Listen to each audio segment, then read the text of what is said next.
Have you ever stopped just before reaching your goal? Sometimes we give up because we are tired, discouraged, or convinced that nothing will change. We look at how far we still have to go and forget how far we have already come. But success is often closer than we think.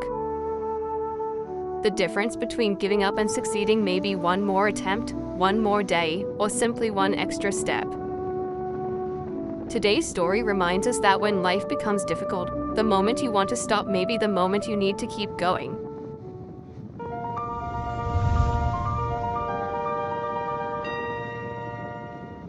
A young man named Dara dreamed of reaching the top of a great mountain. He believed that reaching the summit would prove he was strong enough to overcome anything. One morning, Dara began climbing before sunrise. The path was long, steep, and covered with sharp stones. For many hours, he continued upward. His legs became tired, his clothes became dirty, and his water was almost gone. By afternoon, Dara felt exhausted. He looked toward the mountain peak and realized there was still a long distance ahead.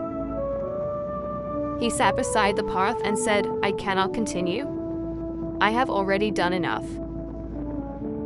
A monk who was traveling through the mountains stopped beside him and asked, "How far do you think you are from the top?"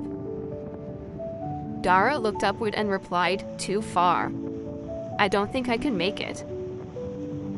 The monk smiled and said, "Then don't think about the top. Just take one more step." Dara stood up slowly and took one step. Then the monk said, "Now take another." Dara continued walking, one step at a time. He stopped thinking about the entire mountain and focused only on the step in front of him. The journey remained difficult, but each step gave him more confidence. Slowly, the mountain that once seemed impossible became a path he could continue. After some time, Dara noticed that the sky above him was brighter. He looked up and realized that the summit was much closer than he had imagined. With the last of his strength, Dara took one final step and reached the top. Standing above the clouds, Dara understood that the mountain had not become smaller. He had simply refused to stop when he was tired. He looked at the monk and said, "If I had stopped earlier, I would never have known how close I was." The monk smiled and replied, "Many people give up because they cannot see how close they are. Remember, when you feel like stopping, take one more step."